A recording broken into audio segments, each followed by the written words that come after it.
Yeah. Why did I know it was going to be probably that scene? What is up, everybody? Oh, man, it's been so long. There's no way I'm going to remember how to do the opening. Yeah, welcome to the Nice Guys podcast. I'm Mick Jamison. This is my partner, Chris Ryans.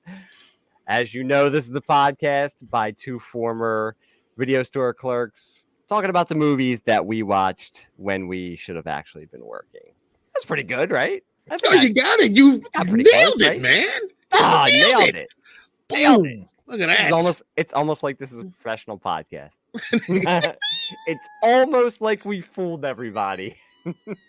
So, Chris, Yeah, I man. told you about this. And I think I mentioned this on one of the previous podcasts that somebody was nice enough to say to me, "Oh, I listened to the podcast, and I think the podcast is so cool. You guys are funny. I love listening to you, and it's also refreshing because you guys discuss movies that like not other podcasts talk about. Like you guys talk about like Jesus Christ Superstar or Sergeant Pepper. Any podcast can do like Star Wars, but you guys talk about these movies that not that many people have heard about. So why don't you let everybody know what movie we're talking about this month?" Well, we will be talking about Star Wars, Return of the Jedi. This little indie film, Return of the Jedi. Indie flick. Yeah, I mean, how could we not? I mean, we're actually recording this on May 25th, the day that it came out back in 1983. Holy day. It is like May 4th is Star Wars Day. Every day is Star Wars Day.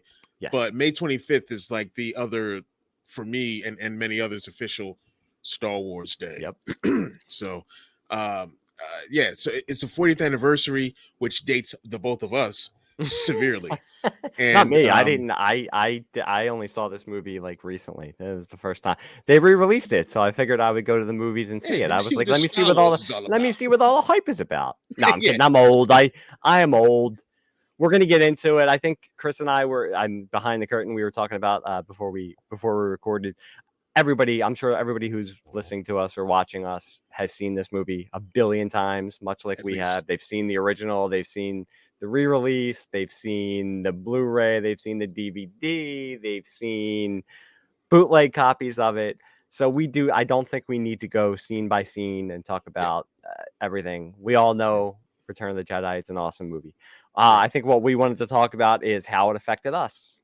I mean, we were both. I was 8. I hadn't turned 9 yet, so I was 8 when this was released. So I was I was the target audience. This was the first Star Wars movie for me when I knew that I wanted to buy the action figures, when I knew I wanted to get all of the stuff around the movie, and when I actually knew I wanted to go see the movie. I mean, luckily I had my dad who took me to go see the other movies, but like I knew I wanted to go see Return of the Jedi, and I'm assuming for Chris it's the same with you. That this, how old were you when this came out? Yeah, I was 8.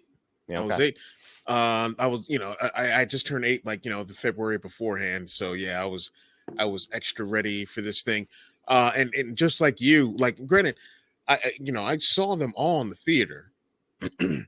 But if you ask me, what was it like when you went to go see this and see Empire Strikes Back or A New Hope in the theater? I'm like, I was 2 when the one came out. I was 5 when the other one came out. Like recently, I had to ask my brother, or not recently, it was like a couple years ago. And that's recent world. I had to ask him, like, what was it like when? Because I don't remember. So what was it like when Vader told Luke that he was his father? And he was like, "Yeah, we didn't believe him.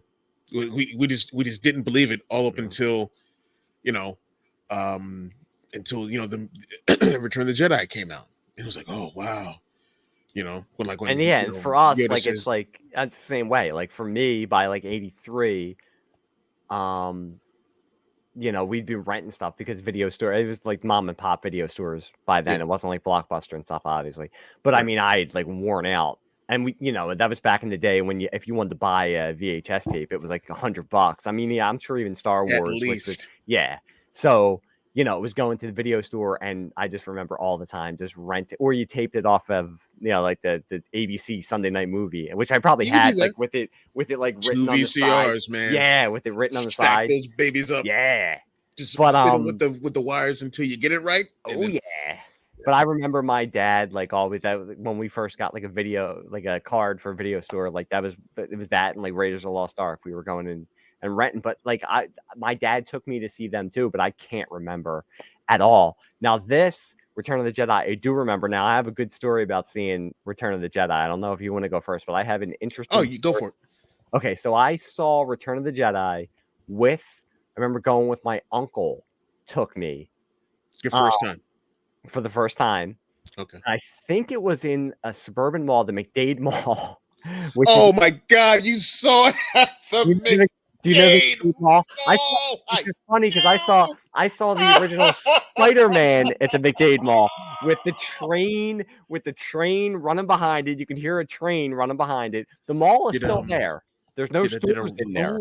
Oh, I know. I used to work in that mall. You worked in the McDade Mall? Oh boy, did it shape me. Oh, that's not. Oh man. But this is gonna have to be a conversation for after the podcast. Yeah. I didn't know you worked in the McDade Mall. Yeah. I remember once when we go see one of the Harry Potter movies that had a whole bunch of spiders in it, and I was already like, nope. My arachnophobia will not let me look up. I can't look up, and a mouse ran over my foot. So it was. That sounds like the. That sounds like the McDade Mall. Yeah. Okay, so I saw it at the McDade Mall. So this won't surprise you then. I'm so sorry. So I'm watching. Well, back then, I mean, that was like high class back then. Yeah. State of the art. Nothing changed. No, there was no IMAX at all. And this, I think the McDade Mall. I think they just got a bed sheet and they just projected it onto the bed sheet. You can just hear that. Yeah. Which would explain why, as I'm watching it, and I can't remember which part of the movie it was, but the movie broke. It stopped. That sounds about right. And I remember, people like, can you imagine if this was now? This was a little bit. It was 83, so it was still almost kind of like the 70s. Half the crowd was probably high. But everybody, they were kind of laid back. People were milling around trying to figure out what was going on. But yeah, that is what I remember about seeing Return of the Jedi in the theater. Is the movie broke? I think it came back on. But it's weird that I went with my uncle because I don't know why my dad wouldn't take me. Maybe I did see it with my dad and I just can't remember. But yeah, so I remember going and the movie broke halfway through the movie. It came back on, but it broke. Yes, the movie broke. Do you remember what point? Mall. Remember what point? I don't. I think it was something. It might have been right when Leia met Wicket. I think. Oh my God! It could have been. There must have been an epidemic. All right. Uh-oh. Why? Because the same thing happened on our first viewing. No way. It was during the. Are you serious? This is by people who are watching. This is here. This is not planned or a bit. Okay. It happened on our first viewing as well. But my story is a little bit. Okay. So, my parents got me out of school early so we can get in line. No, those are good parents. That's what I'm talking about. I would do that for my son. That's right. It's Star Wars. What, 2 + 2? Who cares? I'll tell you all about it. Get in the car. You need to learn about important stuff, not math. Star Wars. Yeah. We need to learn about Tatooine and the Sarlacc pit. You need to learn about the Force. Yeah, you have things to learn about here. But so yeah, my parents got me out of school early, so we can get in line and get our tickets. Okay. We got our tickets. Yes. And then what did we do? We went to the King of Prussia Mall. Okay. All right. I may have told you the story already. I forget because I'm old. But so when the King of Prussia Mall, and we went by this store for the one entrance we went into called Jean's Books, if I'm remembering correctly. Okay. And right out front, they had this whole display, display of new books and whatnot. Yeah. And one of the books, and it's sitting in the kitchen right now. One of the books is the Scholastic Star Wars storybook. You know what I'm talking about? Yes. With my favorite, I think my favorite Star Wars image, which is Luke on the sail barge with the green lightsaber. Yes. My brother and I had this book. Oh yeah. Yes. I have a story about just that image, but I'll save that for later on. Yeah. But so walking with and I know my dad had went someplace else, so it was my mom, my brother, and I, and we're walking, and I see it, right, and they don't, and they keep walking, and I'm just like, you had to make a decision at that point: do a family or Star Wars. Yep, I was like, I'm gonna risk getting lost. Exactly. So I was like, you've chosen at the book wisely. Yes. I don't. That's the thing. So I'm looking at that book. I'm looking at them like I literally did what Vader did. He's just, you know what I mean? So I look at this book, and I'm like, look at them. All right, they're not that far away. I'm like, all right. So I'm like, I'm not gonna spoil this for myself. I'm just gonna look at one. I'm just gonna open up to a random page, one page, and then I'm gonna put it down. That's gonna be it. And then I hope I forget it by the time I remember this vividly 40 years ago. I remember this vividly to the day. So I pick up this book and put it down. I was like, oh no, and put it down. Like that's pretty much when my head was, oh no. Do you know what image was it? Oh, let me guess. Can I guess? Or do you want to wait? Hold on. Okay. So we go to see the movie, right? And I'm armed with this knowledge. That I just forbidden knowledge. So when it gets to this point, all right, all right. Speeder bike chase. Everyone just oh, come on. I'm hearing all kinds of cuss words I've never heard before in my life. But they got it back on like, a couple minutes later, whatever. Okay. And, we kept. What the hell is going on in the summer of '83? What the? It's an epidemic, man. It was kind of film epidemic. Filmdemic. So it gets to the part. We're on the Death Star. I think I know what part this is. We're on the Death Star. And like I said before, when Vader's looking back and forth, and he grabs the Emperor and he's holding him up like this, that's the image that I saw in the book. Okay. I've seen it, and I knew he was going to turn the whole time. And listen, like the whole fight and whatnot, when Luke's getting hit with the lightning, and he's yelling out, and people, Vader's looking back and forth. People all around the theater like, come on, Vader, help out your son. He's your son. Help out your son. Me? Keep watching. It's about to get good. Watch this. No, wait. Just wait for it. Wait. There we go. There we go. Now, but it was still... I was going to say, I thought you were going to tell me you opened up to the part. I thought it was going to involve a crusty old white man. I thought you opened up to the part with with his mask off, and you saw what he looked like.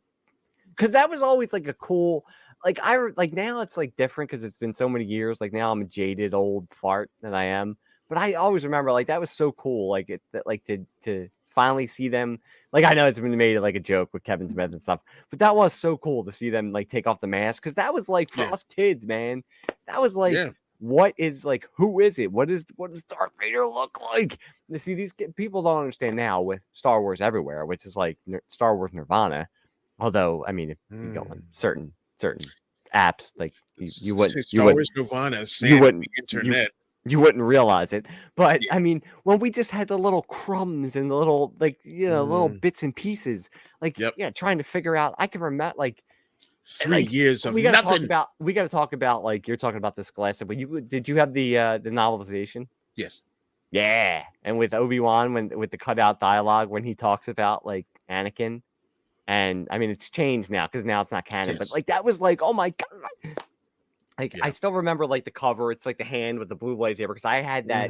I had that poster in my room, in me and my brother's room. I had that poster in my room, but reading that, and you're oh my god, you're starting to find out, because it was more with Return of the Jedi. I think that they started talking about Anakin. They started referring to him as Anakin. It's the first time you ever heard the name. Yeah. Yeah. And it was just my mind, my 8-year-old mind was blown. That's when, and that's why I'm not condoning it, but I understand some people. And it's their problem where they built up this whole backstory in their head, because back then when you're hearing this and they fought next to Val, I remember in my head, I had this whole thing of oh my god, if I could only see Obi-Wan and him fighting next to this volcano and what, and that for I mean, now it seems like, I'm not gonna lie, it seems like it was forever. It's 16 years, which is like nothing now. But for 16 years, that was in my head. Like, oh my god, what happened? How did they fight? What happened to him? And I know this isn't. I know this isn't like that. I'm like something special. This is like millions of like Star Wars fans my age. But yeah, like that started it with Return of the Jedi. I had an idea of what that fight was like, considering how many limbs Vader had lost. I was under the impression that he lost all these limbs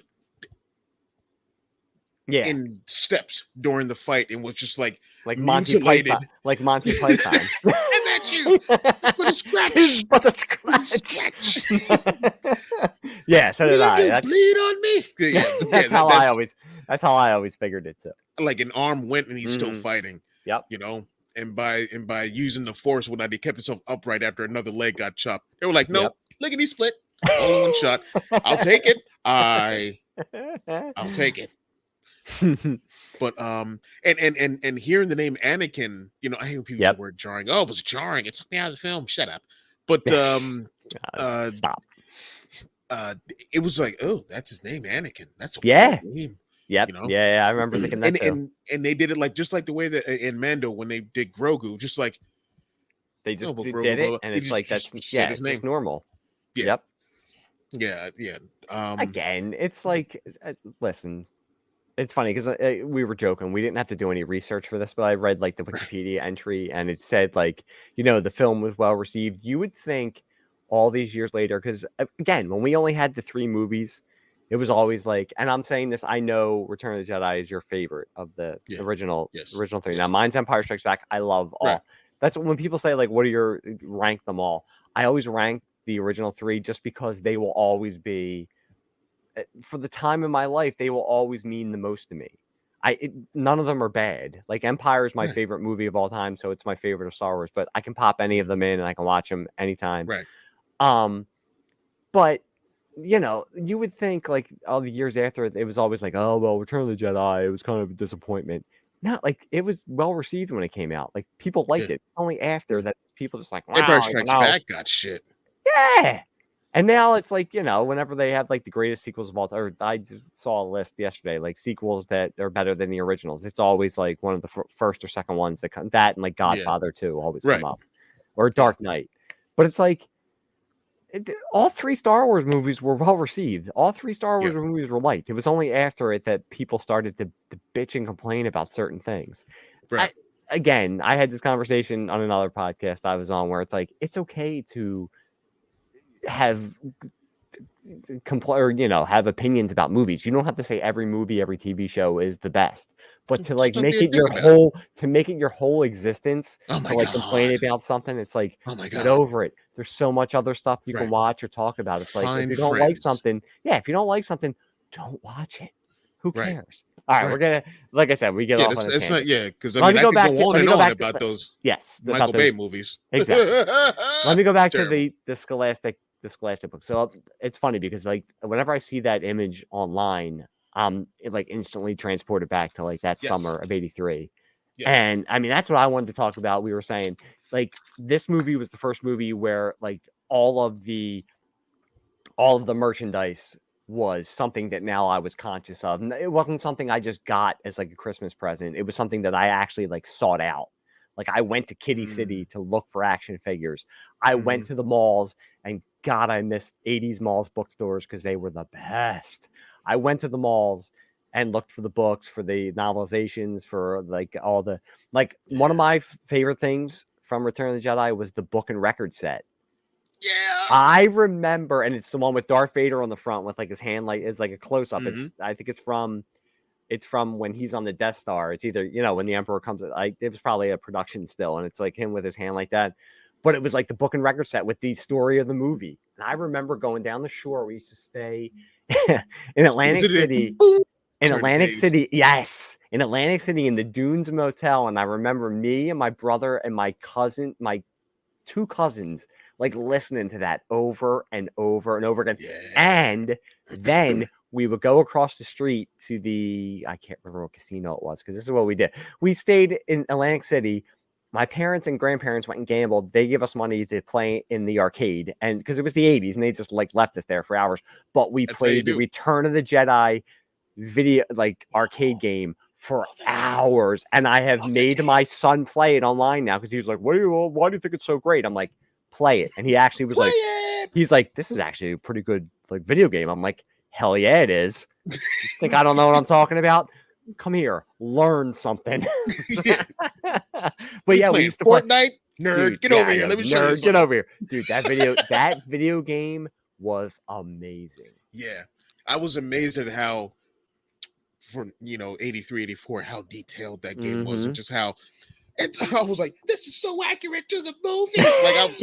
I'm eight. What do I know? I'm an idiot. You gotta admit, though, for 1983, 84, those were amazing graphics. Amazing graphics. Yeah. And it had there's a port. I gotta find that. If I can play that online somewhere, I gotta find that. Just play the shit out of that game. And it had what? It had the dialogue from the movie. It was always the best. And my son liked it too. Yeah, exactly. The best was the trench run and stuff. Oh, it was great, dude. That was amazing. Yeah. It was so accurate. It was accurate. That's what happened. That's what Lando did. It was like the movie. Like in that 8-bit recording was here goes another, and then you just go through the. He goes to the tunnel. His mustache looks so real. It's amazing. Him and 9 numb. Oh man. I think, and I used to count how many times I saw that movie in the theater. Like at that point, I think I saw Return of the Jedi. I'm not counting the special editions. But every time it was re-released and everything, because back then the movie stayed in the theater for months. Yep. And I think Return of the Jedi was in the movie. It was in the theaters for, I want to say 9 months, but maybe it was 5. I forget. I think it was more like 9 and then months. They re-released it the next year or two. So maybe some of my memories getting muddled. It's been a while, but I remember that summer.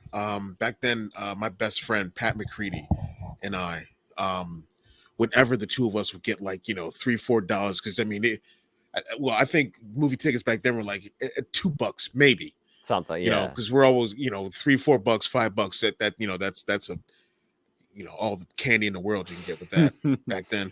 They're probably 50 cents and a fly swatter. When I went to McDade Mall, they were like, it's 50 cents, but you have to take this fly swatter in here just in case. Stepping on mouse traps. But yeah, every time we got ourselves a couple of bucks, we ran to the King Theater in the Valley Forge Shopping Center because we were within walking distance, or for 8-year-olds, running distance. Yeah. To go watch Return of the Jedi so many times. I think but just between he and I watching it, and then I know my family moved at one point, so we lived in Jersey, and then I saw it some more out there. I want to say probably between 13 and 18 times. Oof. I saw it in the theater. I cannot get enough. I can't get enough. And VHS and all that kind of stuff, the number is in the triple digits, easily in the triple digits. So I don't know. I mean, maybe I asked you this when we worked together, but what makes it your favorite Star? Is it just the memory of it because it was the first one that you can remember? But what makes it your favorite Star Wars movie? It's the one I'm more cognizant for that I can remember. It was so much. We're 8 years old. It was just perfect. It was a perfect storm, and it was so fun. It was so, I hate to use the word, it was so colorful. It was so different from Empire Strikes Back. And listen, Empire Strikes Back is the best of the trilogy. Return of the Jedi is my favorite. Yeah. And that is totally fair. But it was just. But isn't that awesome that with those 3 original ones, you could say that about any of them. You could say any of them are the best, but this one's my favorite. I mean, right. I think the same thing goes with the original 3, Indiana Jones, because I love Raiders of the Lost Ark. It's my second favorite movie of all time. But I know so many people who love Last Crusade who say Raiders is the better movie, but Last Crusade is my favorite because it hit them Temple in that summer. Because I like Temple Dune too. It's underrated. Yeah. But that summer of '89 was almost with like another like watershed with like, you know, Last Crusade and Batman and Ghostbusters 2. So it's like there's so many people our age who say like acknowledge like, well, Raiders is better, but Last Crusade is my favorite. So it's like I think you could say that about the Star Wars movies too. I mean, I hate it when people always ask me if I go on other shows or I'm just talking to people and they're like, what's your favorite movie? Because it's like cliche. It's like I know I'm not like being super original, but it's just like Empire is just, and I'm sure it's the same with you. It's just like a world I want to live in. I can just, it is truly like one of the 5 movies I can put on anytime, any part of it. And I'm like, I never get, like you said, I never get tired of watching it. There's always something new I can find about it. And it's like, it still hits me the same way it hit me like the first time, the second time, the 20th time, the 100th time, because I've probably seen it like 200 times. And it makes me feel like a kid again. Like all 3 of those movies do, but like it just So it's like that. Yeah, I was interested. It's just like I think you could say that about all 3 of the movies. I'm sure every person could sit there and say like, well, I like Star Wars the best, but this one's the best one, or like, you know, and it's totally valid because like we're discussing. I mean, there's with this one, it's like I think I remember with Return of the Jedi, like because we were that age, like I remember playing outside and playing Star Wars more with like the merchandise and like for school, like that fall, like I remember my school stuff was I had the like Return of the Jedi. I can remember the ruler. It was like a white ruler with like Jabba the Hutt and Bib Fortuna and Salacious Crumb. And I have a funny story about Salacious Crumb too, like on it. And I remember, like, I think I had like the Star Wars pencil case. I think I was talking about it on the last. Dude, yes, we had the same shit. We had. Did you have the lunchbox? Did we talk about the lunchbox? I had the lunchbox with Luke. I had the lunchbox, and it was with Luke with when he's in Jabba's palace. When he had just gotten like it's a drawing, but I mean it looks exactly like Mark Hamill. So and he's like holding the gun up. Like that was my lunchbox. My favorite thing was the book covers. And I had like these Return of the Jedi book covers. Like, you know, remember before you used like, you know, an Acme paper bag. I had like, you know, stuff with the speed, like the biker scouts, the biker scouts are like my favorite stormtrooper design. Yeah, they are a cool design. I do like with every other amazing design they have nowadays.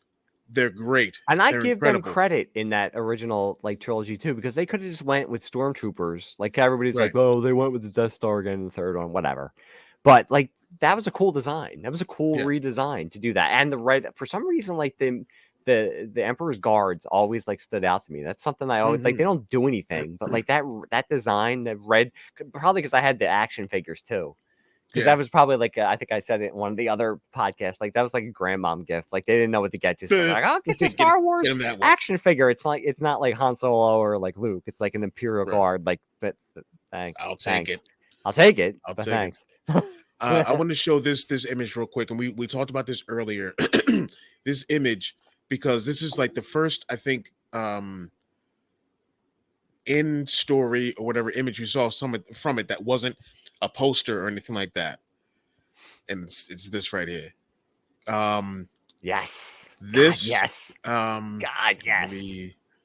Let me. Oh, where's the overlay? Let me take that out real quick. Boom. All right, this image right here. Whenever I look at him, and right now, I'm like you said before, I'm transported back to being 7-8 years old, and this image, this simple image, created so much wonder. Like what? Like okay, I was like, here's how stupid I am, or was. I still am. I'm like, wow, they're outside. yeah. That's not stupid. I understand what you're talking about. Because with the other one, they were enclosed spaces. Their own cloud city. They're in the base. Yeah, they're outside for a little bit on Hoth, and But I know what you mean. But still, Lucas on Dagobah. But this, I was like, wow, they're outside, because it just looked totally different. And like I would analyze everything that's going on in this image. Like where's he at? What's that roof? What's that? What's the? I would look at everything, every panel on the floor, and everything, and just marvel at what it is, and just like, what am I looking at? Why is he all in black? He's got a green lightsaber. Oh man, He's really a Jedi. Oh, dude. Yeah, that was such a big thing. I mean, I remember that, like, just seeing, like, why does he have a green light? I mean, I'm looking at this. You're talking about. I'm looking at. When I look at this, I am on the floor in the bedroom that I shared with my brother. Mm-hmm. Like, I can smell what my house like smelled like growing up. Like, you know what I mean? Like, I can, like, seriously, like, looking at this, I can feel, like, because it was a hardcover book. Like, I can feel the book. I'm remembering it also like years later, so it's a little bit tattered because we like had it for so long. But yeah, I mean, it was the same thing. I can remember sitting there like, because like you said, like the novelization, it still was the blue lightsaber, and they didn't worry about as much like spoilers then because there was no internet. So, but like I remember seeing that, I was like, oh my god, like why does he have like a green lightsaber? And I will admit, I like the blue lightsaber. I like Anakin's lightsaber the best. But I was like, oh my god, like why does he have like a green lightsaber? What is going on? And I was the same way. I mean, I would look at this and be like, it's funny, like same, like what's up with that roof? Like, where is he? Why is he on here? And what's this? Yeah. I mean, it was totally the same. But yeah, like this image like brings back. I've sent this like on Facebook to my brother like a million times when like, you know, you go on like I grew up Star Wars or something and like it comes up with like the book and I'm like sending it to him like, remember this? Remember we had this book? So now I will also send him pictures of Salacious Crumb because I might have told you when we worked together, but I will share the story. My brother is scared shitless of Salacious Crumb. Really? He was when he was a child, and I think he would never admit it now. I think he still is. When I went to Galaxy's Edge and they were selling like those little Salacious Crumb like dolls and stuff outside. Don't do it. The first thing I did was take a picture and send it to him, and he just sent me like a middle finger back. He's always told me like it scared the shit out of him. That like the laugh, that Salacious Crumb laugh when he was and my brother, really? And my brother is not, he like, you know, my brother played football. Like he's not like the type who's like a scaredy cat. It used to scare that was the one thing I could use over him to scare him was like bring up Salacious Crumb.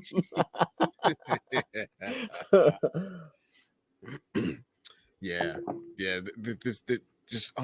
So many awesome memories just going. There was all right. There are points, and let me know, you know, what these are for you as well. I'm gonna go for points in this movie that you lost all reason. And when I say that, I mean like all right. When Luke, I'll go in order of in the movie. When Luke has to step off the plank on the sail barge, and like, you know, does that little turn, flips, and all that stuff. Every time, and I mean this, I'm just like, yeah. It's a hell yeah it's a hell the music, like the way, and it's funny because again, like now we're used to first with the prequels and even with the sequels now. I mean, with advances in special effects, they can do so much more. Yes, you know what I mean. Yeah, you know, but just that simple kind of thing, like watching that and seeing him jump around and do all that kind of stuff, it was fuck yeah, he's a Jedi now. Like holy shit, he's a Jedi now. But yeah, like that part, just like, and it's funny because, you know, it's the other thing where you read stuff or you hear stuff and it's always like, well, Star Wars they're good movies, but the acting isn't the best. I love how Mark Hamill, you can tell without, you know, just the subtle way he does it, you can tell he's more mature, like in Return of the Jedi, and he conveys like that he's like I always like, you know, Han when he's like, you know, everybody, you know, I'm out of it for a little while, and everybody gets delusions of grandeur. You know, because he doesn't believe. And that's one of the parts I liked. I always liked that I'll tell you, like, that's one of the parts I like. It's a subtle thing when they're flying off. I always like that when they fly after they blow up the sail barge and they fly off of Tatooine and they both go the separate ways. Yeah. And he says, you know, thanks for coming. Thanks for coming to get me. And he's like, now I owe you one. I love that. I love that because like, it just like, they don't have to go dig into it. It just convey, because you know how Han is. So it just conveys like the friendship where he's like, you know, he like gets it. He's like, they're talking about from the other movie. Yeah, that too. Because like how many movies had like continuity? You know what I mean? Right. I used to love the was it Bosch? Was that the name that she was supposed to? There are many pronunciations. Like I used to say Bausch. Okay, is that right? I used to say Boosh actually. Boosh or Bausch. Action figure of her. Like, yes. But I used to love that action figure. But I love that, like when that's a great scene. Like when she takes him out. That I don't know why, but that always like I thought that was like the height of like special effects when she takes him out when she releases him from the carbon freeze. Mhm. I always thought that was cool. How does it But do that? yeah. But again, like it's like that whole scene. And I don't know where I can't remember where you stand on like Boba Fett. I love the design of Boba Fett. When I was younger, I was a bigger Boba Fett fan than I am now. But it's like that whole cult of Boba Fett built up because he's such a badass in Empire. But like he just goes out like such a bitch in Return of the Jedi. I don't think I was upset about that. I was like, huh. I think that's how it was. Like, like this guy who's, like, the most notorious, as I said in all the storybooks, the most notorious bounty hunter in the galaxy, yada, yada, yada. And then Boba Fett. Where? It took him out. I was like, that's awesome. Like, to me, I was like that.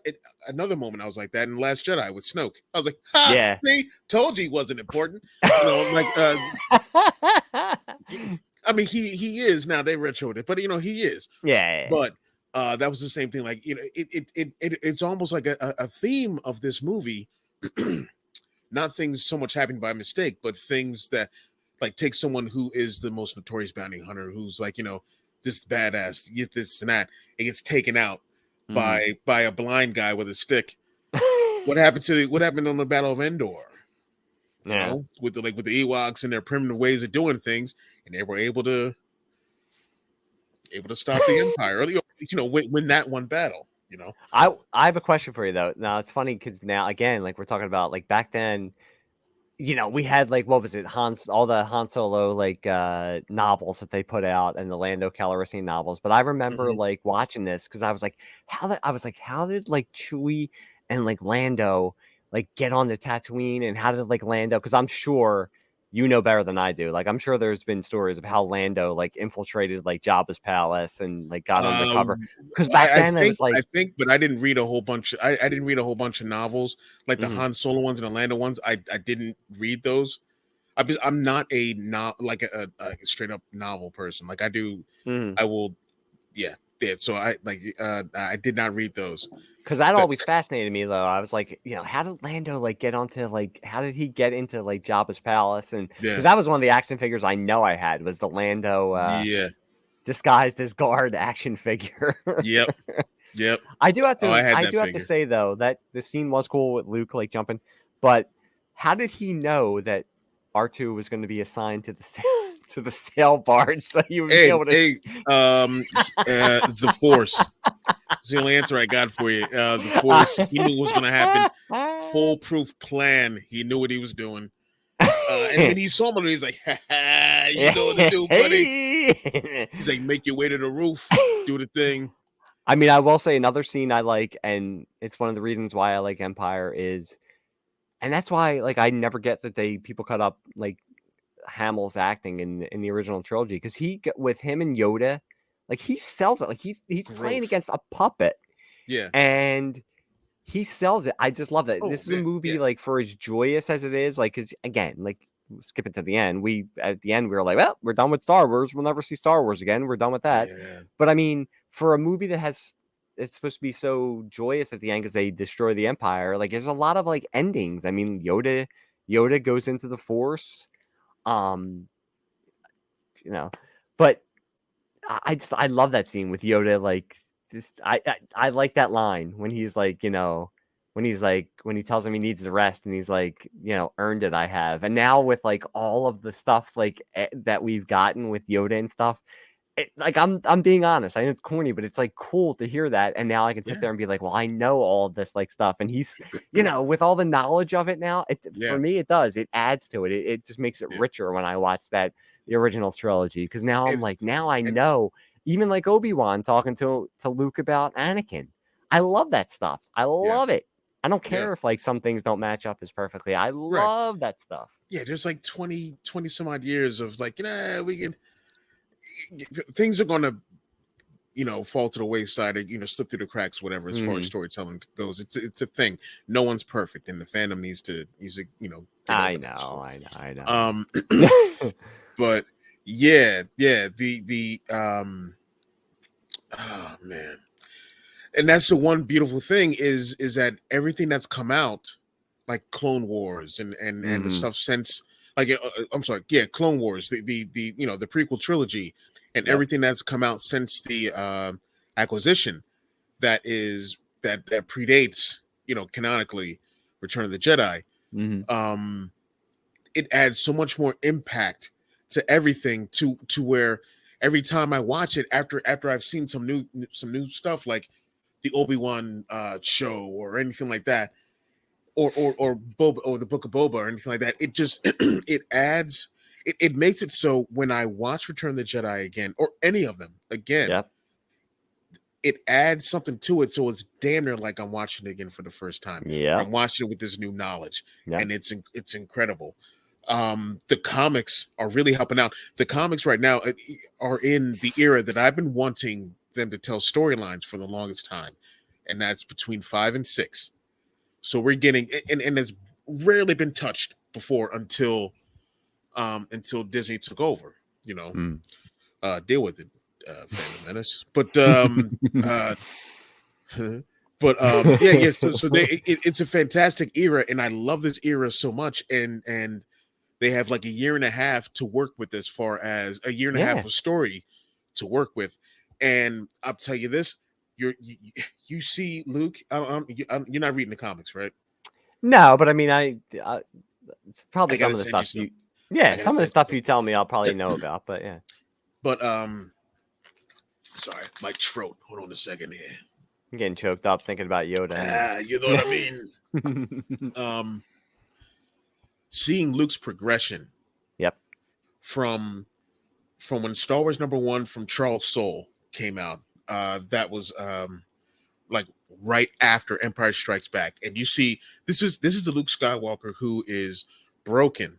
Yeah. In more ways than just, I was gonna say, physically and mentally. Yeah. Like he had his hand cut off. He's brutally beaten up. He's seeing, and he's living with the fact that this dude just told me that he's my father. Yeah. Not only is like the most evil entity in the galaxy his father, but the person that he thought of as like a father figure basically lied to him and didn't tell him. Yeah. So he's like, yeah. And you see this progression, and also one of the things that's been going on with this, like ever since the first one, ever since that first issue of the second run for Star Wars, Luke, like I said, Luke is broken, and his connection to the Force is damaged, and it still is. But all this time that this book's been coming out, he's been growing as a person. He's been growing as a Jedi, because he's been like, he had no one to teach him, so he's been finding, Jedi artifacts and relics, and had to find a new lightsaber, because the other one is gone, or at least until the sequel trilogy. Yeah.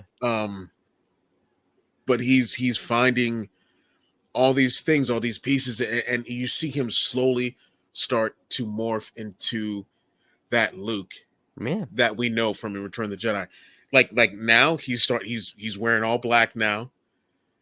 Before, like, it changed up whatnot, like, he had the jacket, that yellow jacket, and this and that, and dude, I'm not gonna lie, when we would play Star Wars, like during this period, I had like a members only jacket, and I used to wear that, and I was either Luke or I was Wedge on my bike, and that's how I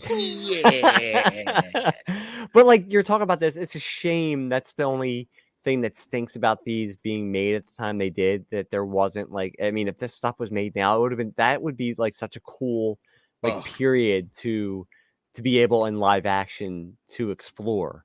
Because I remember when, like, was it when the DVDs were first released that the deleted scenes came out, when they show him just that little part where they show him building the lightsaber, or when he first like ignites the green lightsaber, when it shows him in the was he in Obi-Wan's hut on Tatooine, or was he just, I can't remember. I think it was something outside of the outside of Jabba. Okay. Yeah, something. But that was like so cool, because it was one of the ones like you always read about, that there was like something like that. I mean, that would be such a cool period to be able in live action. That's when they talk about, like, I don't ever want the original ones remade. Now, would I be open to? Would I be open to somebody? We gotta talk about that. Would I be open to somebody playing Luke Skywalker in like a series that's set between like Empire and Jedi, like a Sebastian Stan or somebody else? You know, like before I would say no, but now with like the stories you could tell and stuff, I mean, I'd almost be open to it if it was something really good. I mean, I wouldn't mind seeing it. I would take it in animated form. I don't care. Make a really cool like animated Just series. give it to me in a series of index card like pictures, and I'll just flip through them. That's I don't fine. care. Give me. I'll take that. But I'll just to shift for a second. Yeah. Because I proposed this question, or you know, I gave like a hot take, so to speak, on Shooting the Poodoo live every Sunday on this channel, and on Force Connect live every Friday night on the streaming Star Wars network on YouTube. That I would like to see. Not I don't need it to be redone and like the other one, you know, erased, but I would like to see what a middle trilogy would look like. And I can't call it an original trilogy at this point, but a middle trilogy, what would that look like with the information and the stuff from like the High Republic all the way through the Clone Wars, through the you know, the Age of the Empire and all that kind of stuff, everything from like Rebels and Clone Wars and the Solo movies and all the books and all the comics. And what would that middle trilogy look like now? Like I'd be so geeked to see like what that would look like, because the original trilogy, as much as it you know, it's set so many branches off so that, you know, there's all this storytelling that can happen out of it. It is an island. You know, because I mean, there's no way you can go through those 3 movies. People would be eating their own faces. Upset that Ahsoka was never mentioned. I know. I mean, it's tough because, like, I don't think Star Trek. I know the whole Star Wars Star Trek debate, and I don't think Star Trek is on the same level as Star Wars. So they were able to remake those, but they also, you know, those movies aren't. And I'm not saying this to like cut up Star Trek. I don't dislike Star Trek, but it's just not at the same level. Like Star Trek movies aren't billion-dollar Disney franchise movies like Star Wars are. And I mean, they weren't Disney before, but you know what I mean. So you can kind of remake them and make hit. I understand what you're saying, and I would love. I mean, Star Wars again. This goes back to discussing Return of the Jedi, because with Return of the Jedi, I mean, when it was done, I mean, as I got older, like say it was like 87, I was like, well, I mean, yeah, Star Wars ended like 4 years ago. There's not going to be, you know, there's not going to ever be any other Star Wars. Maybe there'll be like books. I mean, the Marvel comics had ended by then. So it's like, and now, you know, it's not this time now where we live in, where it's like Star Wars, and it's still, I still sometimes have to like step back and be like, I can't believe like that just like Star Wars is like everywhere. Because, you know, I mean, you knew how it felt. You knew how it felt not having it, and then the build up to Phantom Menace, because it had been so long, which is like 16 years, which is like now seems like nothing. 16. But yeah.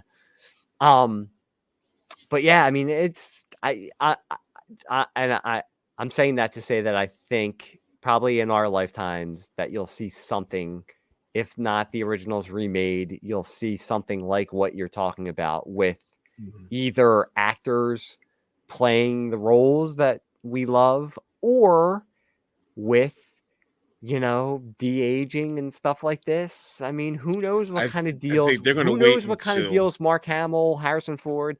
I mean, you've already seen Carrie Fisher twice.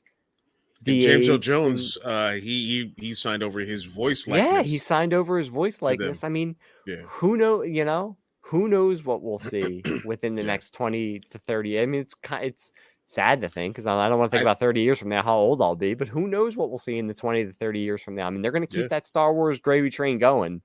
So I'll be there as long as I'll be there. Able. Yeah, I'll be there. But I think they're like, yeah, we're gonna wait until an entire generation of fans die off, then we'll redo the middle trilogy. Yeah, and I mean, you know, I remember after the prequels that everybody was like, oh, well, they should go back into like the original 3 now and like insert like Ewan McGregor in there as, it's like, yeah, well, it's easy. And then they did that, and then people bitched about it. Yeah, it's easy for people to say that, but it's like, you know, I mean, you don't want to take the original actors out and stuff like that. I mean, I understand. Like, again, people. I know, I know. But people also. I know, poor Sebastian Shaw. We hardly knew you. Yeah. I mean, we barely knew him then. I mean, you know, so.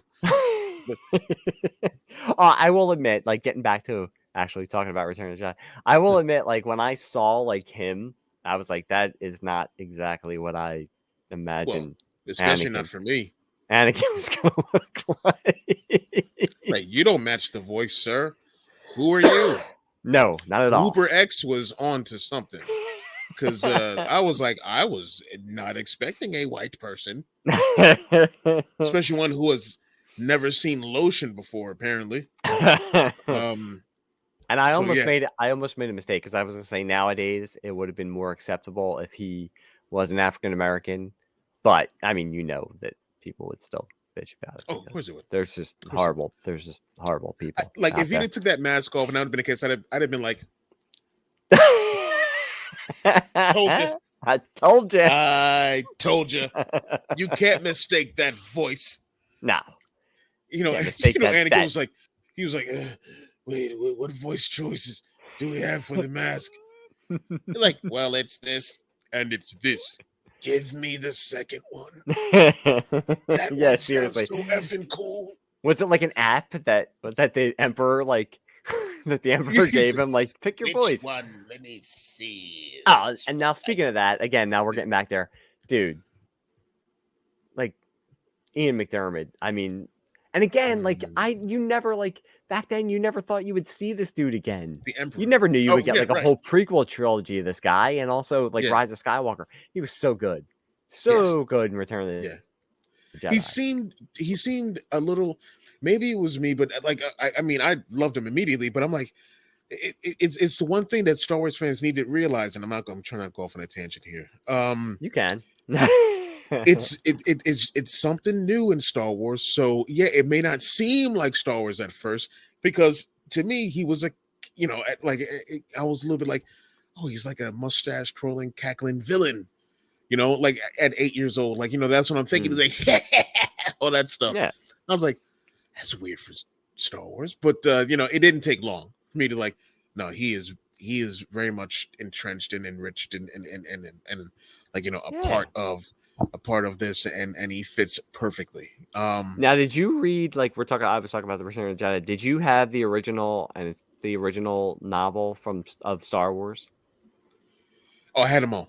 Did you have the one that was it's the drawing of Darth Vader crushing something in his hand, and it's that's the one I had, and I always loved the gold. Was that the gold? Yes, it had the gold. Yes, it did. It had the gold. Yeah, and it had the beginning of it. It's cool because it says by George Lucas, but it's Alan Dean Foster did the novelization, and it lays out it says it talks about the Emperor in the beginning of it, and even then I remember reading them over, and I it was oh, this is background information that we didn't get. Because he's kind of he's mentioned in one line in Star Wars. What's a Sith? Yeah. Oh yeah.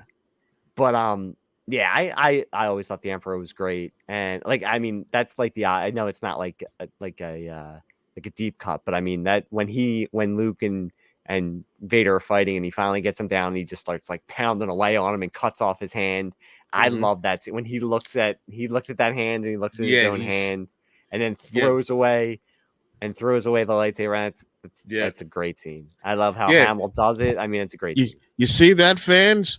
Luke threw away his lightsaber in the original trilogy. He's just doing the same thing. He's Luke Skywalker. Yeah, that's not the same guy.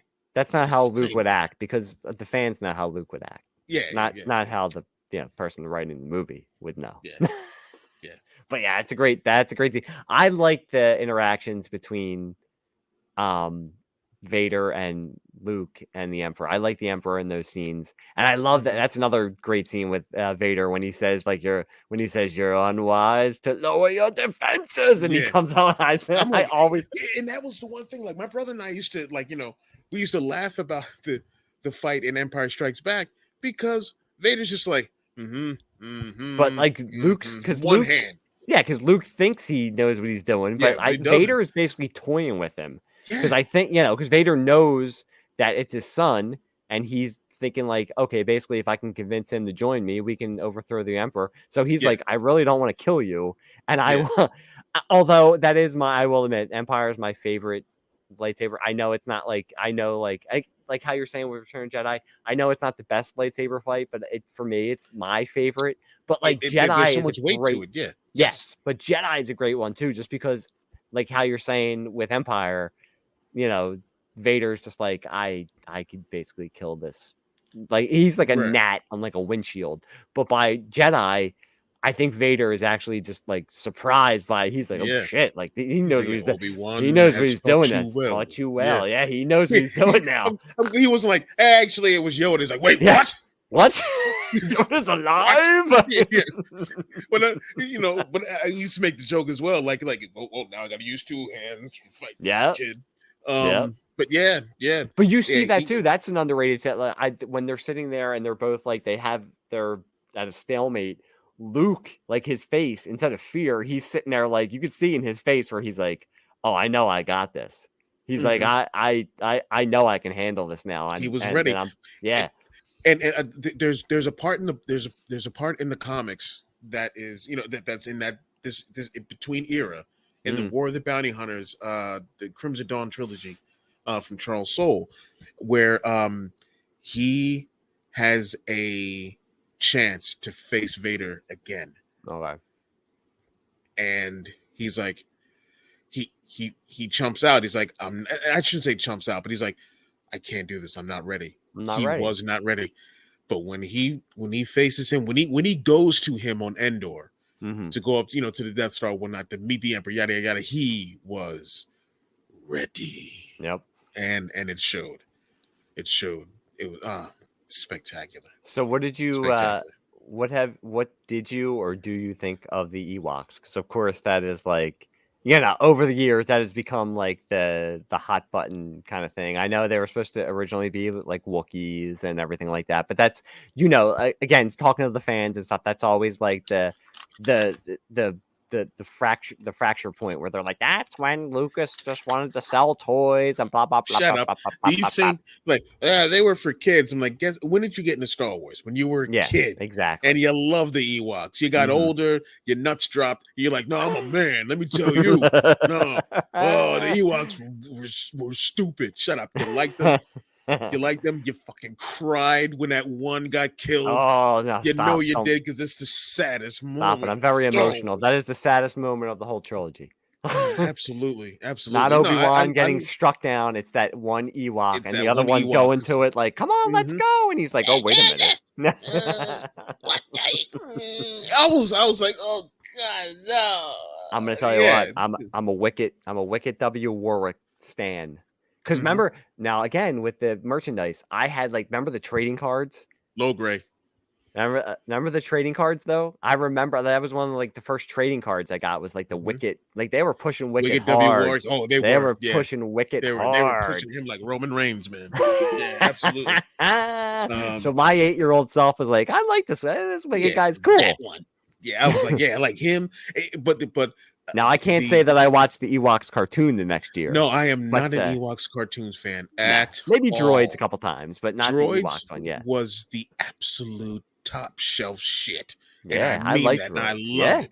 I know. Ewoks can't do it. Even not Battle for Endor and not Caravan of Courage. I just couldn't. I mean, I watched them because it was Star Wars. I watched them. Yeah, and not part of the collection. No, not firing that up on Disney Plus. They're coming out on Blu-ray. Like, oh, that's nice. That's right. Might need something to hold. I might need something to prop up my prop up a shelf or something. Yeah, come here, Caravan of Courage. Do your job.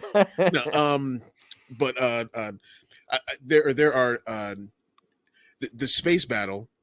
The Battle of the Death Star 2 was unlike anything else I'd ever seen.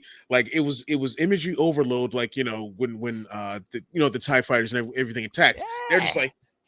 I remember that was the commercial. Coming at the screen. That was the commercial in '83. It was like that was it. The TIE fighters coming into the. I was like, oh my God, there's so many. Oh man, it was so good. But there's finally give Lando something to do, which is good. He was like, man, I hope that Han Solo dies so I can take his place. But he's I'd still be the man. But in Return of he the got Jedi. to blow up a Death Star. So, He did, and Return of the Jedi cape game still on point. I like that he still has the cape he was game going. impeccable. Yeah, he's like, Now, thanks do for this they general explain? costume. Like, give me a cape. Give me a cape, but we would rather give you bars. Give me a cape. Okay. Um, in the comics or anything, do they elaborate on the battle at Tanab? Because I want to know what his the move that he No, made in the battle. not yet. Not yet. Ah, The comics didn't do anything with Ord Mantell. ah. And nothing with Battle Tanab yet. I want to know what that little Charles move, Soule. little maneuver. I want to know what that little Battle maneuver he made on Tanab. the battle of Tanab was. I mean, there's so much more to go. So I'm hoping. And look, Charles Soule is a genius. He's a genius storyteller and writer. I'm pretty sure he's going to have something for the Battle Tanab. They need to. And that's the one thing with the comics is that you see the transition with Lando from Baron Administrator and doing what he had to do for his citizens and whatnot, and that already made him a hero. What he had to do, he had to betray Han. I know. I get annoyed with the people. Needs of the many. Yeah, exactly. The needs of the many outweigh the needs of the few. I get annoyed with that. People say that. It's like he wasn't bad. Like, what was he gonna do? Right. Like, he wasn't. What was he gonna do? They say it like at the end, like, oh, they just trust him and he's flying off with Chewie. It's like, nope. Yeah, like, what was he supposed to say? Yeah. There's so much that happens. There's so much. I will say that, like, I love the chemistry between Harrison Ford and Billy D. Williams, like, because like we have like all these years now and like all this other stuff that we've built up what Han and Lando are, but like they sell it in the space of half of Empire Strikes Back and then Return of the Jedi that these guys were friends, they are friends and all that kind of stuff. Like you feel it. I know that like Han, like Empire is more Han's movie, I think. I mean, it's Luke's movie too, but like Jedi is all Luke's movie. So Han doesn't have as much. I mean, he's still great in the stuff that he does, but it's not focused on him as much. Right. Like, his stories come full circle at that point. Yep. So and like everyone, that's one thing with I'm sorry if we're going back to the comics, but everything, like all these characters, you're seeing that their transition to where you see them in in Return of the Jedi. The one who has the most the writing that has to be made up for is Leia, because she wasn't given a terrible amount to do in Jedi, and as you see how much of a great military leader she is, and just how like in tune she is, even without knowing, with the Force. And you just you see how great of a leader she is, and just how powerful a character she is, how determined she is, through like trying to get Han back and make sure the rebellion is reunited and all that stuff. Like, there's so much that's done in the comics to support what you see in Return of the Jedi. So she gets a huge level up as far as character writing goes, which will it will add to what you see in Return of the Jedi, even though, like I said, she's not given a ton to do. Lando gets it. Han in the comics, he's still frozen. Like Lando really gets it, because there's an arc with him and Lobot, which is amazing. Nice. Oh, my favorite character. I was ashamed. Justice for Lobot should have been in. Him and 3PO. If they were so progressive, like him and 3PO could have been like a couple by Return of the Jedi. A couple. I love Lobot. Lobot is just badass, man. When we do our Empire Strikes Back 60th anniversary show, we could talk about Lobot. I love Lobot. He is so cool. But I'd say there are like I said, there are shots that take my breath away. Like, we talked about with Luke jumping off the stepping off the plank, that thing, and now that just like every time. Yeah. There are two shots in that battle, that Death Star battle, that cannot be topped for me. At least I shouldn't say that, but like it just, nothing has topped it, in the 40 years that it's been out so far. And there's two. It's it's when the X-Wings and the Falcon are on the surface of the Death Star, flying around and whatnot, in and out of these, these buildings and this and that, and then you go into the the port. You know what I'm saying? They go in there.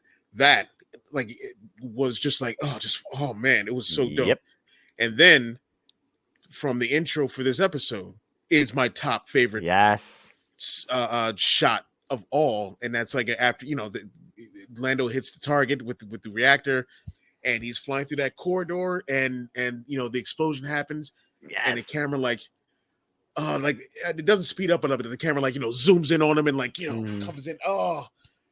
That was a commercial too. I mean, I remember like with all the it? fire. I think so. With all the fire coming in the back of the like around him and whatnot. Yes. Yeah, that was and one then thing. him like shooting out of it as like the fire shoots out, and him just like getting him just like not screaming, but him like enjoy. Right.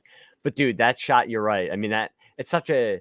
I mean, I like the original Star Wars is iconic with him hitting like the 2 proton torpedoes, but like that design is so cool with just going in there, him and Wedge. Yeah. Wedge, man, mark another Death Star off on the side of that X-wing, buddy. That was well, I'm already on. Yeah, I mean, he stayed. He was like, I can't, but still, he was there. But he made up for it. I'm already on my way out. Yeah, but that shot is so cool, and just like the joy. The joy and the antenna getting knocked off. Yeah, I was like, but dude, like, I can watch that now, and it still makes me nervous with them flying through. Yep, all that stuff because that's like such a cool design. Maybe he won't hit it this time. Maybe it'll be different. But that was such a cool design because they could have just went back to the same thing of just like the trenches and stuff like that. But like at least they went with something different, and it looked cool in the video game too. Oh man, yeah, it did. Oh yeah, it did. I mean, I guess when they started building the second Death Star, they were like, maybe we should like. Yeah, no trench run this time. Maybe we should not have any trenches, or like at least like not have like a port that somebody maybe not go with Galen Erso's plans this time. Right. Yeah. And that's the thing. That's also explained in the comics, like how they got the plans and how they know about it. It was the Bothans, the many Bothans who died. Well, the Bothans were one thing, but it was 2 operatives, 2 Crimson Dawn operatives who were working in the Death Star, who were able to tell them that there is a Death Star that's being built. So that's when the Bothans are going out to get the plans and everything. Like, just sew it all up. But I'll tell you, one other shot is the absolute utter joy of, thinking, I'm like, don't kill Lando, don't kill Lando, don't kill Lando, don't kill Lando. He comes out, and then, I was like, yes! Like, it was. Oh, and I will say, like, the end when they're on, and I am going to say this. This is just my opinion. Mm-hmm. I do enjoy the Yub Nub song more than I don't hate what they put on there. Oh, the Victor Celebration. I don't hate it, but I just maybe it's just because from nostalgia. But I like the Yub Nub song a little bit better. But I do love them all when they all come back onto Endor, and like Luke comes out and he like hug, and I know it's corny. I love that when like he goes to Han and like they grab each other and hug, and like then he hugs like and they're all together sitting up there.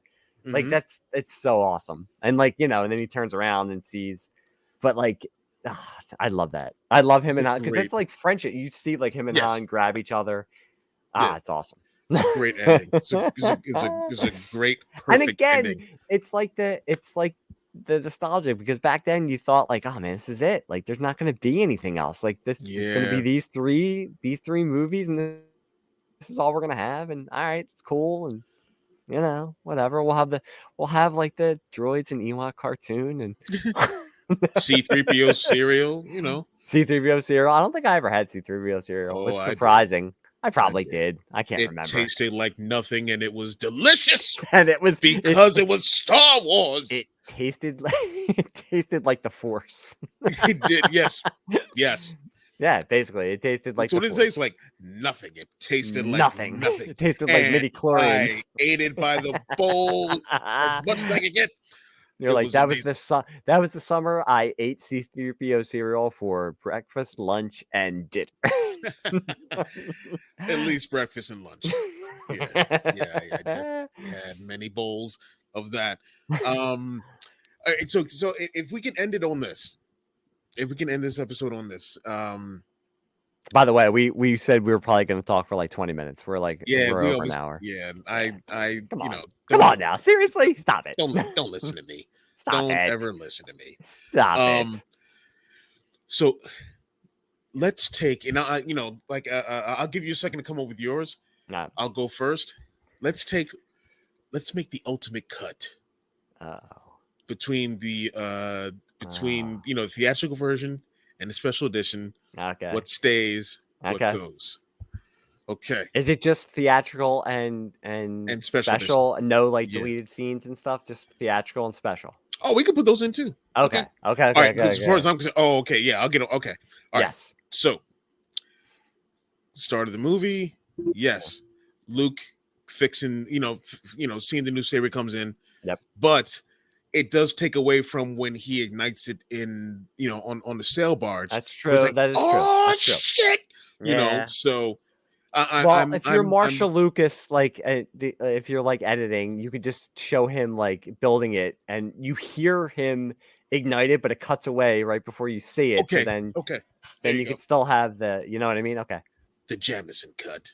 Like I haven't made it. Come on. I would take out, and I would kick it to all the curbs, the Jedi rocks. Yes. Scene. Yes. So and I will put Loptinek back in there. Yes, I agree. Wait, we're allowed to criticize something without like going crazy and like for 5 years or 10 years talking about it. Go ahead. Yeah, be my online personality. No, right. I can go either way with the Sarlacc mouth. I'm cool with it either way. Yeah, again, it's funny because I was watching it with my son when we went and saw the re-release. I said to him, because I mean he doesn't remember, but I said to him, I was like, it didn't look like this before. I don't know, maybe again nostalgia. I like the original. I don't hate the man. I agree with you. I could take it or leave it. I would go with the original because I just like the big vagina looking thing. But with teeth. I mean, that's how they look, right? That's this man is a father, by the way. No, I personally, I it's not a deal breaker. I'd go with the original, but yeah, I wouldn't go crazy if it was I don't know, whatever those. They look like toucan mouth or something that they added into it, which is fine.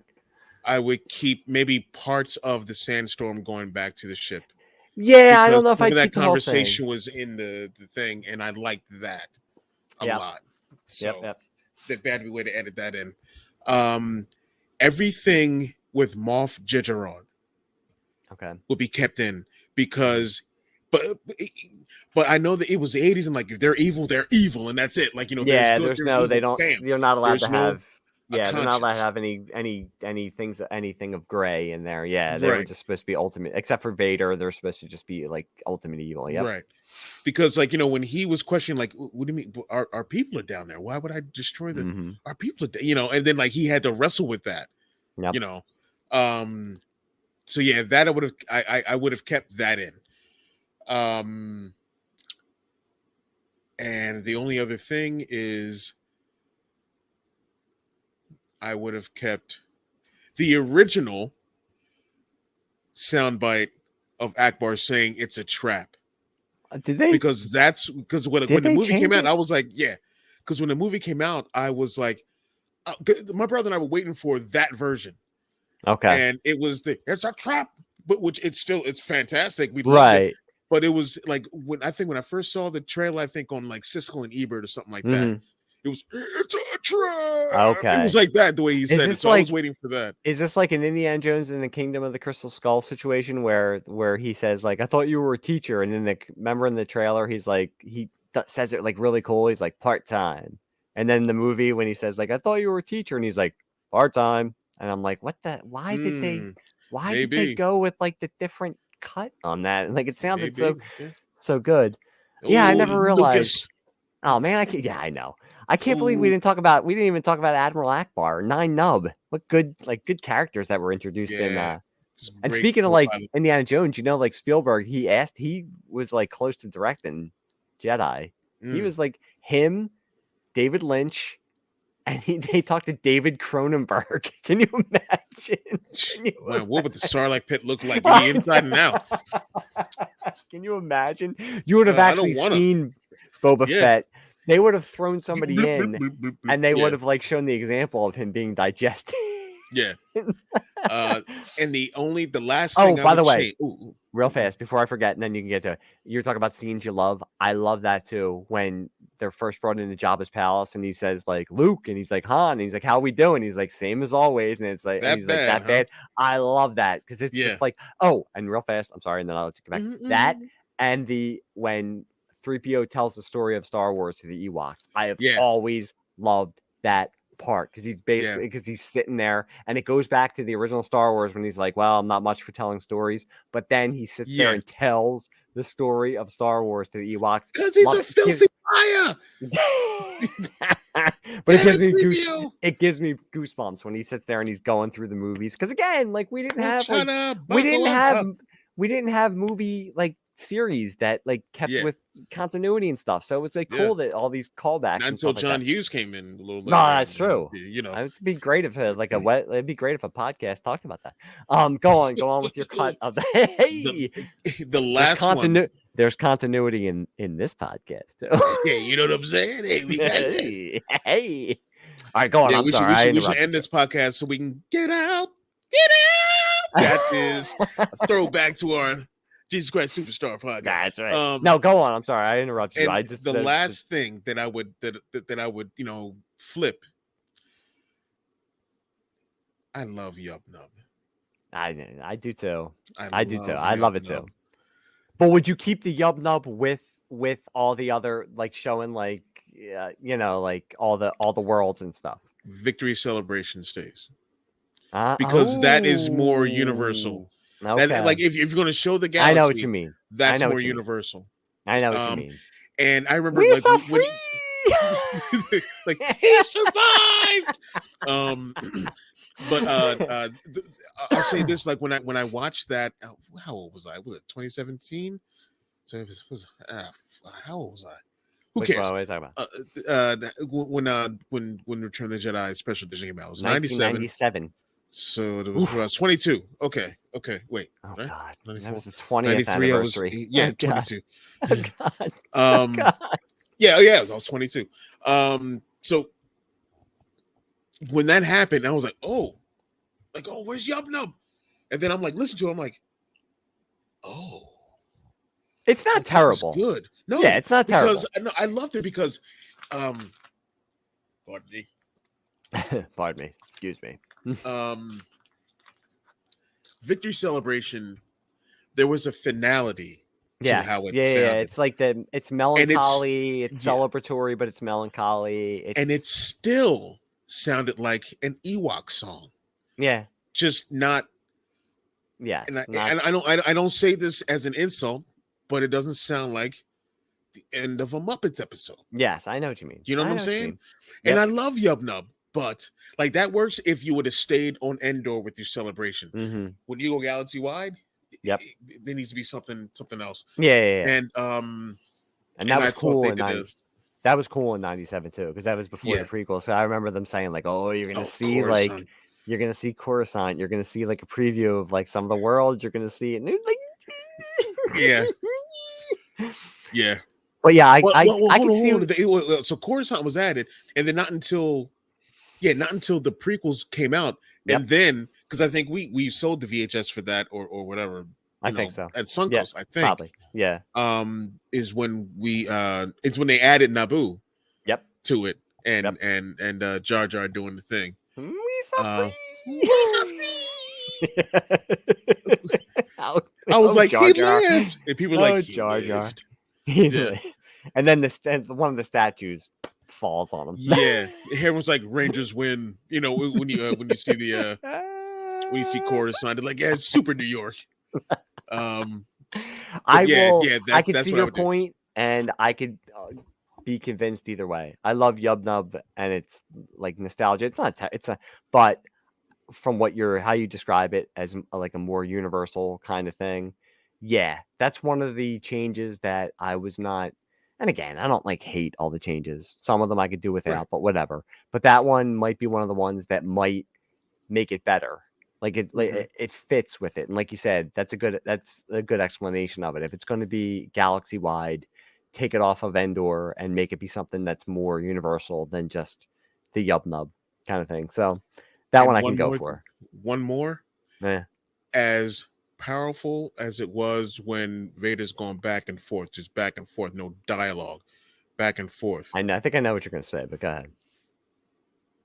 What's more, knowing what we know now of Anakin Skywalker, Mm-hmm. that man changed back, or reverted back, whatever in that, and that was some Anakin ass shit that he did when he yelled. He's like, no. Yeah. I'm like, that's Anakin. And that damn sure was the moment he decided what he was going to do and grab the Emperor. That was Anakin. So, from nostalgia's sake, like I get, just the back and forth, no dialogue and doing the thing. That's a Vader thing. Mm-hmm. But for me, when he did, looking back and forth, and he's like, no, I'm like, that's Anakin. But here's even one. Would you add, with the no, would you add dialogue that's going on in his head? Like you hear Qui-Gon say something. No. Okay. I'm just asking. Like you wouldn't, or like you have Overkill. Okay. That's what I was going to say. Like if you hear like Qui-Gon or you hear like Obi-Wan, like Ewan McGregor, Obi-Wan talking to him. It'd be nice for like, hey kids. Yeah. Hey, we're able to shovel him in there, but you don't have to. No. Yeah. No. Yeah. I think I mean, and now what about the Force Ghost? You want Hayden Christensen, right? Or do you want, because the arguments that say like, because people are like, why is it Hayden Christensen? And it's like, well, because that was him when he was a Jedi. When he was older, he wasn't. Because they say like, well, Obi-Wan's older. It's like, yeah, but he was always a Jedi. So was Yoda. It's Anakin when he was his true self. So that's how he looked when he ceased being Anakin Skywalker and became Darth Vader. So, because now, like, I've gotten over it. I remember when it first happened. I was like, why is he messing around with it? But now I'm just like, okay, well, I mean, this is what people know. Like, my kid knows that's Anakin. Right. Like, I think he said the first time we watched Return of the Jedi, he's like, why? Who's that guy? He's like, it doesn't look like Anakin. Like, that's Sebastian Shaw, that's boy. I smacked him and said, give Sebastian Shaw the respect he deserves. Now go do the dishes. Now go sit in the basement in the dark. Go mow the lawn. You're grounded. What? Shut up. I'll slap that Sebastian Shaw disrespect out of your mouth. Nostalgia-wise, Sebastian Shaw. Yeah. But I think throwing Hayden in there is the right move. Don't at me, Star Wars nerds. But I say Star Wars nerds like I'm not one of them. Militant Star Wars nerds. Yeah, just so stuck in their ways they can't see anything. Anyway, let me stop. But I think I would stick with. And I throw Qui-Gon in there. Would you? Yeah, that's when I throw him in there. Even though Luke would probably be like, who's that guy? Who's that guy? Yeah, because this is more for him. Yeah, it's tough. I mean, yeah, that's tough. I don't know. I think I stick with Alec Guinness. Yeah, no, I think he'd definitely stick with Alec because that's when he went into the Force. He was Alec Guinness. He was still Alec Guinness. You're not gonna put. I mean, I know everybody loves. It's funny because I was thinking of it today, thinking about doing this. I was like, I think Ewan McGregor has probably taken over as like the Obi-Wan that most totally people think of, and I'm fine with that because I love him. I love Alec Guinness too, but now you keep Alec Guinness because that's who he was when he went into the Force. Like I know, I'm sure there are some people out there who are like, oh, they should redo it again and put Ewan McGregor. It's like, yeah, but I mean, where do you stop? Like he's not gonna. He wouldn't de-age. That's how old he was. Right. He's probably sitting there thinking, like, how come I got to be like an old crusty guy and like Anakin got to be young? Hell. He's like, see what happened? Yeah, it's like, what the bastard? Why can't I do that? Still had his hairpiece though. Yes, he did. Yes, he did. That hairpiece was looking different in Return of the Jedi. I'll tell you that much. But I mean, oh man, don't tempt me to do a goofy edit. Oh, No, I would love I'm it. not going to be that person. I'm not going to be that person. I may. Yeah, but you know what? I may. The Jedi rocks has to be taken out. That's one of the things I understand. When he did it, like CGI was new and he wanted to like try something, but it's like it's not good. Nah, it's not good. Yeah, I was like, Latinx sounds like an alien song. Yeah, give me the original Max Rebo and Cy Snoodles. Like, come on now, stop it. Yeah, like that just sounded like like, hey, can we get James Brown to come here and help us do a song for Star Wars? Like that's what it sounded like. Yeah, it's so stupid. I don't know why it sounded like Marvin the Martian, though, but that's my George Lucas. But I did. He does kind of sound like Marvin the Martian. But no, I agree with I almost all of that. I mean, like I said, like bringing in some of the deleted scenes, I think it would have been cool. It's funny because I'm trying to think, was Jedi the most different when they re-released them in '97? Did they add the most to Jedi? I think no. No, that's I'm just thinking because A New Hope. Well, maybe I guess A New Hope. Empire was the least. Yeah, Empire was the least. I was like, I loved how they opened up Cloud City. Like they opened up Cloud. Yes, beautiful. Yeah, it was awesome. It wasn't just a hallway. Right. But sky. No, I mean I think the stuff you're talking about like would really work for it. I mean there doesn't have to be that many changes to it. It's like you said, now with like the stuff we know with the prequels and the sequels, so much can be added. We could be talking about any of them and you can add like so much now that we know so much. There's so much backstory and so much new weight given to everything that's like given to so much that's talked about. And again, it's not like I'm bringing up anything that like Star Wars fans haven't talked about, but like, yeah, I mean, it would just be awesome. But like Return of the Jedi, like we were saying, I mean, this was, even though it's not my favorite, this was the movie that like cemented me, I think, as like a Star Wars fan for life, because it was when I was cognizant of what was going on around me. And I was like, this is what I want to be into. This is what I want to see. This is what I want to collect. This is what I want to learn more about, read more about. And it made me like Star Wars fan. It made me like a Star Wars fanatic for life. It just cemented it in my consciousness. A devotee, a lifer. Yes, it cemented it in my consciousness. This is my religion. You're not the last of that religion. I'm here too, Tarkin. That is the cut I want of A New Hope. I want Vader levitating the coffee cup from the comic that he does in the comic adaptation when he levitates a coffee cup. How are you going to drink that? Come on, dude. I got to show you. There's a whole meeting. There's a whole meeting that is had in that conference room. And they mentioned Sith Lord and all that kind of Mahdi and all that mentioned. I was like, oh God, put that back in. Anyway, we're getting off on the tangent. We'll save that for those episodes. But I think we're going to close up for now. I think we've this 20-minute talk that we were going to have. Yeah, this 20-minute talk that turned into an hour and 29 minutes. Oh boy. About that little indie film. It was made on a shoestring budget that came out years ago. Cult classic, Return of the Jedi.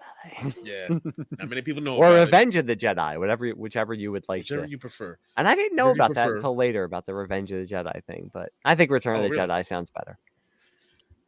Yeah, I was a little surprised as a kid when that changed, but I was like, but he said, like, no, Jedi don't take revenge. I'm like, okay, that makes sense. Okay. Whatever. Yeah. I'm like, whatever you say, George. Whatever you want. Yes. I understand. You tell me anything. You tell me, I will believe 100%. You are a genius. You've made my childhood amazing. I will never doubt you. No. Never. I will never question you. Any decision George, I'm there. Whatever you want, pal. Even Young Indiana Jones Chronicles. All right, so that's going to be it for Mick and I for this episode of Nice Guys. Let's just say, may the Force be with you always.